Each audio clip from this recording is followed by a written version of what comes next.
Good morning. Today is Wednesday, the 30th of July, 2025. And the time now is 20 minutes past 10 a.m. in the morning. My name is Honest John, the son of John L. Sullivan, or Egan, or Marsh, or Roxbury, or the Rugged Miller. And I'm a boxer, prizefighter, pugilist.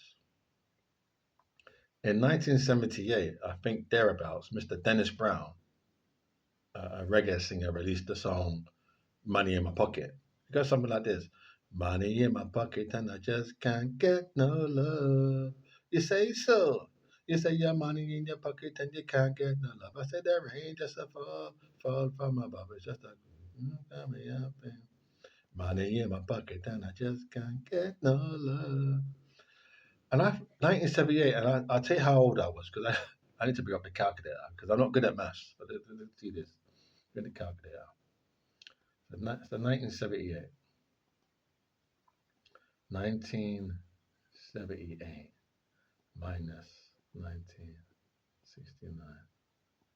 I was 9 years old when I heard this tune. 9 years old. Yeah. In that yard. And my father's Jamaican, So I heard the song. I was thinking I remember what I was thinking, believe it or not. But I was thinking, how can you have money and not have no love? I was thinking that I was 9 years old. Yeah, how can you have money and not have love? Because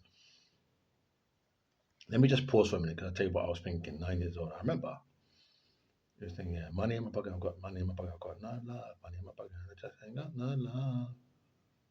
I just thought, right, that's deep. Because even at 9 years old, my mum used to give me pocket money, like 20 pence and 50 pence and 30 pence, whatever change she had in her purse. She used to give me pocket money.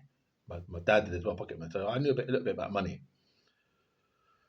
So when he was saying, no, money in my pocket and I just can't get no love, I thought, right, that's deep. I said, I think at 9 years old, I thought, right, that's deep because even at 9 years old, I had a vague understanding of finance. I had a vague understanding, vague understanding of finance at 9 years old, yeah, vague. It wasn't concrete. It was vague. So I was thinking to myself, rah, he's got money in his pocket, but he can't get enough. How can that be? How can that be? How can that be? How can you have money and not get no love? I was thinking, how can that be? Now let me turn this to God now, because it always comes down to God again, isn't it? So now anyway, so let's bring this to try and put it through God speak. So anyway, now, so okay, she's got money in his pocket, but he can't get no love. So it must be like, so okay, so go to church. Go to church. Maybe you're not committed to like the Christianity, or you're not a Baptist or whatever it is. They're not reading them in. So really, so yeah, so God can say you've got money, but if you haven't got me, if you haven't got Christ in your life, then the money's meaningless, isn't it? But like in a Brexit, like in England where we are now, it's a money economy. Everybody, most people are thinking about work or finding work, or they lost their job last year and they're looking for another job, or they're sending out their CVs or something. It's the money economy because you can't. Nothing is free.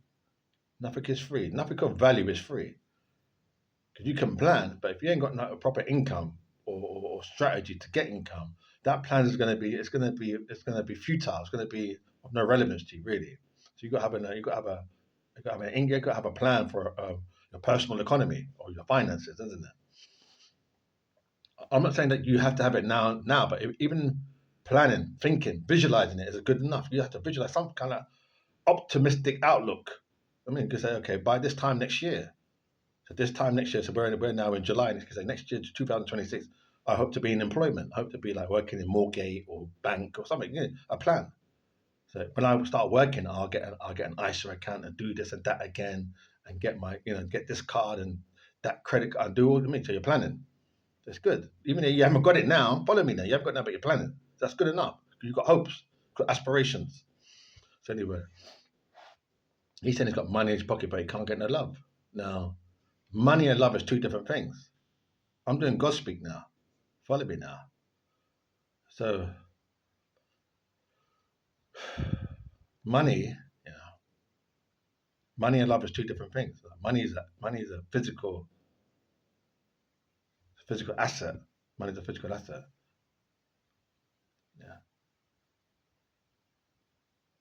It's a means to an end. Money's a means to an end. Love is invisible. You can't see love. It can't be contained. Does that make sense to you? Because I know we're in England, but I mean, like, let me just make it clear to you. My father's from Jamaica, and my mother's from St. Lucia. So love, it's not something that you can buy. You can't buy love. You can't buy. You can't go in the shop and say, "Oh, can you give me a bottle of love?"